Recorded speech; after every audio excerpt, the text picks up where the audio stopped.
안녕하세요. 안녕하세요. 건강한 삶을 동경하는 동경한의원에서 인사드립니다.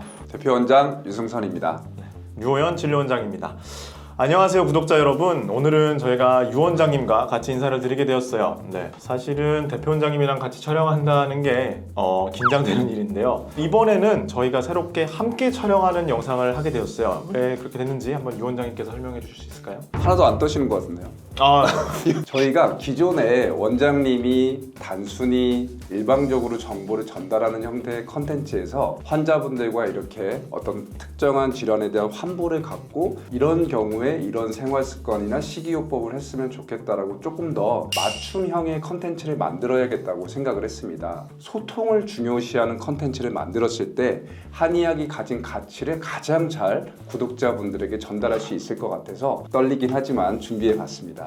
그리고 그 댓글도 달 수 있잖아요. 그쵸. 보다가 궁금한 거 있으면 맞아요. 유 원장님이 바쁘시지만 또 답변도 해주실 거잖아요. 네. 유 원장님, 오늘 저희가 다룰 주제는 뭐죠? 네, 오늘은 저희가 소아 아토피 케이스를 가져왔는데요. 한번 사진을 한번 같이 보실까요? 각질도 많고 보니까 관절이 접히는 부위에 흔히 우리 코끼리 피부라 그러죠. 이제 아이고. 태선화도 보이고, 아이고 엄청 긁었나 보다. 약간 딱지도 진 게 보이네. 유 원장님 혹시 이 케이스 보시면서 좀 기억나는 게 좀 있으실까요? 성격이 밝고 씩씩했던 게 엄청 기억나요. 왜냐하면 아이들이 딱 보는 순간 뭔가 좀 어둡다고 해야 될까요? 좀 기가 죽어 있어요. 그래서 조금 그게 마음이 아픈데 이 친구는 엄청 씩씩했던 기억나요. 유 원장님은 환자분들 보시면서 이 태선화에 대해서 보통 어떻게 보세요? 이 태선화 있는 환자가 보통 이제 많이 긁어서 피부가 이제 계속 상처 나는데 계속 거기에 상처가 덧나고 아니면 피부가 다시 재생되고 하는 게 반복되다 보니까 단단한 피부로 이제 바뀌는 거잖아요. 이렇게 되면 문제가 뭐냐면 제가 얼마 전에 봤던 이제 쇼츠 중에 깁스를 하잖아요. 근데 깁스를 풀 때 제가 톱을 대는데 그 톱이 과연 피부에 닿아도 피부가 상처를 입을까 안 입을까 이제 뭐 그런 쇼츠를 봤는데 피부 다치는 거 아니에요? 근데 놀랄 게 아니더라고요. 그 톱이 사실은 한 방향으로 이렇게 날카롭게 돌아가는 게 아니라 두 개 톱이 이렇게 서로 맞물리면서 진동을 주는 원리로 그 석고붕대를 깁스를 자르는 건데 그러다 보니까 이 말랑말랑 피부에 닿았을 때는 그냥 이렇게 왔다 갔다만 하기 때문에 그냥 말캉말캉만 하지 상처는 안 입는데요. 그러니까 우리 몸의 피부라는 게 그렇게 탄력 있고 말랑말랑해야 건강한 상태인데 태선화가 되면 또 단단해지니까 사실 태선화가 그냥 단순히 간지러워서 생긴다 이렇게 끝나는 것보다는 우리 피부가 원래 해야 될 역할을 못하게 된다. 그래서 태선화를 좋아지게 하는 가장 근본 치료법은 사실은 아토피가 없어지는 거긴 해요. 당연한 얘기긴 하지만요. 생활 습관에 있어서도 우리 아이가 만약에 태선화가 있다면 집에서 손톱을 다 짧게 깎아줘야 돼요. 특히 잘 때는 사실 아이가 또 아무리 의지를 갖는다 하더라도 이걸 나도 모르게 이렇게 긁게 되잖아요. 그래서 이럴 때는 어떻게 해야 되냐면 벙어리 장갑 같은 거 이런 것들을 끼고 잘 수 있게 해줘야지만 태선화가 좀 회복되는데 도움이 될 수 있습니다. 케이스를 보면 알 수 있지만 대부분의 이제 아토피 남마들을 보게 되면은 보통 이런저런 염증을 좀 달고 살잖아요. 그래서 뭐 비염도 있는 경우도 있고 중이염 뭐 이런 거. 그쵸. 근데 저는 환자를 볼 때 이제 저는 사상 체질 쪽으로 좀 보려고 해요. 흔히 말하는 태음인, 소양인, 소음인 피부 환자를 보실 때. 네, 피부 환자를 볼 때도 그렇고 전반적으로 보통 환자분들은 한의사 하면은 뭐 체질을 정말 중요하게 생각해서 모두 다 체질을 가지고 치료할 거라고 생각하시지만 사실 한의사분들 중에는 여러 가지 방법으로 하시기 때문에 꼭 체질이 아닐 수도 있어요. 원장님 같은 경우에는 환자를 볼 때 좀 어떤 식으로 보시는 편이세요? 지금 노하우를 알려달라는 거예요? 네. 사실 유 원장님이 말씀하신 사상 체질도 피부 질환을 치료하는 데 있어서 되게 중요한 방법이죠. 근데 저는 사상 체질과 더불어서 한열을 진단하는 걸 되게 중요하게 봐요. 이 한열이라는 건 뭐냐면 이 환자의 몸이 한증, 냉한 사람이냐 아니면 열증, 열이 있는 사람이냐를 판단하는 게 피부 치료에서는 제 경험상 가장 중요하더라고요. 예를 들면 우리가 겉에 피부가 다 이렇게 붉거나 그러면 모두 다 열증 같지만 또 몸이 냉한데도 피부에 염증이 있고 이렇게 붉은 아토피라든가 건성 같은 게 생기는 분들이 있거든요. 이런 분들을 치료할 때 피부에 있는 염증은 식혀야 되는데 만약에 몸이 냉한 사람의 경우에 몸 속까지 식어버리게 한약재를 쓰게 되면 순간적으로 좀 낫는 것 같다가 몸이 냉해지니까 증상이 더 악화되는 경우가 많거든요. 그리고 확실히 몸에 열이 많은 사람들은 피부 겉에 있는 염증도 내려야 되지만 무엇보다 피부로 이 열이 올라오게 하는 근본적인 몸 안의 열을 식혔을 때 이 피부병이 근본적으로 치료가 되거든요. 위원장님이 볼 때는 이런 케이스는 어떤 체질로 보세요? 사상의학적으로. 체질이요. 사실은 체질이라는 게 사진만 보고는 쉽지는 않은데 첫 보면 알아야 되는 거 아니에요? 그래도 좀 쉬울 것 같아요. 이미 골격을 보면은 8살인들 벌써 이제 상체가 발달한 역삼각형 모양이 보여요. 그리고 일단 보면 체형에서 나 소양인이요. 약간 이런 느낌이 보이고요. 이해가 가고 동의합니다. 감사합니다. 근데 갑자기 궁금한 거 위원장님은 무슨 체질이에요? 소음인이랑 소양인 좀 중간 정도인 것 같기는 한데 사실 우리가 이제 MBTI도 외향성, 내향성 해서 뭐 80대 20 나오시는 분들도 있지만 뭐 한 49대 50 이렇게 나오시는 분들도 있잖아요. 네네. 그래서 저도 어쩔 때는 굉장히 침착하고 좀 뭔가 혼자 있는 거 좋아하고 그런 편인데 지금 저희가 촬영할 때처럼 되게 활달할 때도 있고 환자분들이랑 얘기할 때 대하는 걸 좋아한단 말이죠. 좀 외향적인 성향도 있고 제가 또 그리고 하체가 오래 서 있질 못해요. 다리가 아파서. 그래서 좀 하체가 약한 진짜로요? 네, 하체가 와. 약한 걸 보면 좀 소양인스럽기도 하다. 약간 이런 생각을 하는데 그래서 체질 볼 때도 좀 이런 걸로 좀 보는 편입니다. 저는 유원장님 약간 태음인 아닌가 했는데 흔히 왜냐면 그 저 빵 같은 거 좋아하시잖아요. 그럼 저는 무슨 인 같아요? 원장님이 오히려 전형적인 저는 소양인 같아요. 지금 마침 오늘 이제 아토피 케이스도 소양인이라고 제가 얘기를 드렸지만 소양인들 특징이 뭐냐면은 일을 굉장히 많이 벌려요.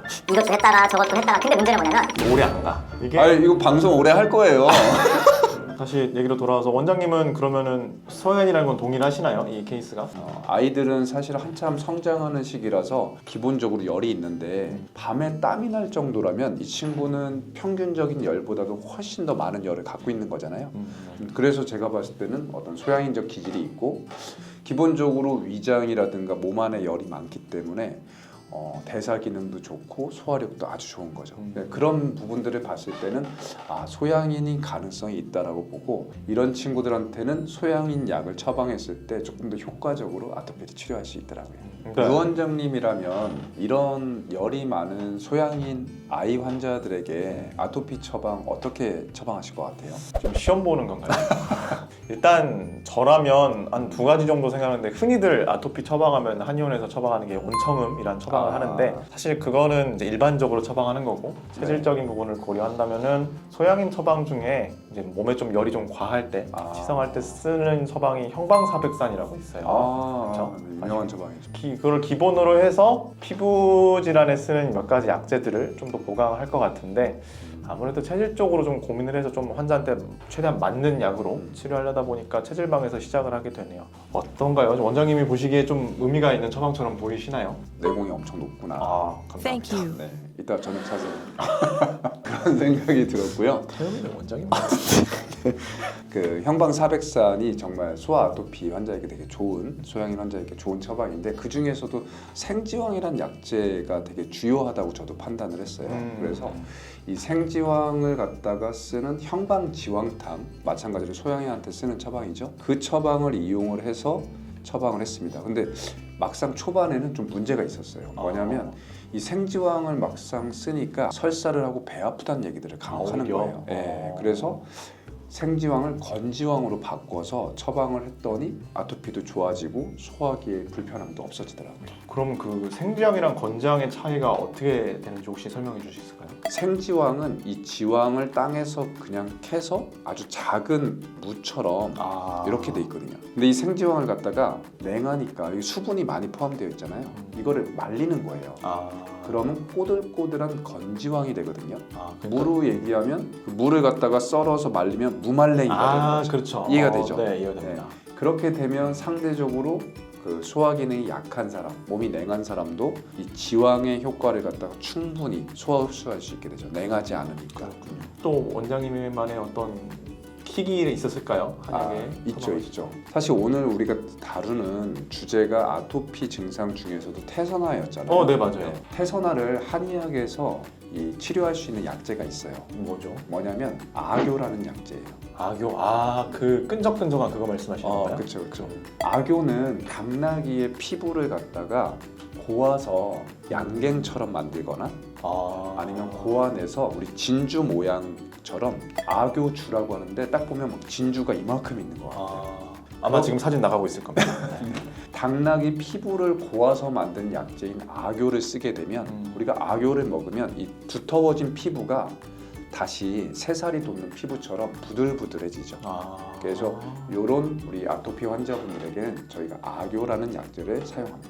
여튼 오늘 아토피 환자 케이스를 이렇게 보면서 저희가 한의사들이 환자를 진료할 때 어떻게 진료하는지 이런저런 아토피에 관한 이야기를 나눠보고 여러분께 전달을 해드렸는데요. 앞으로도 저희가 또 아토피 말고도 뭐 여러 가지 피부 질환을 준비하고 있죠. 맞습니다. 그래서 이렇게 나눠보려고 합니다. 원장님 혹시 네. 마지막으로 하실 말씀 있으실까요?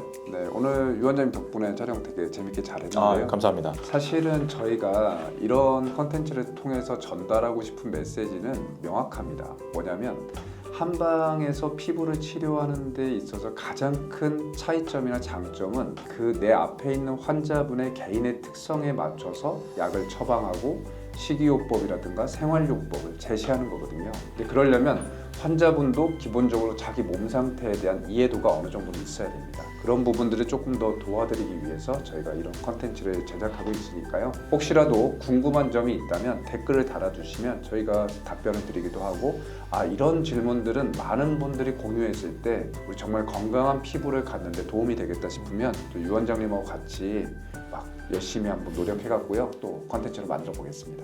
구독, 좋아요, 알림 알림 설정까지 설정까지 잘 부탁드리겠습니다. 부탁드릴게요. 네. 감사합니다. 감사합니다.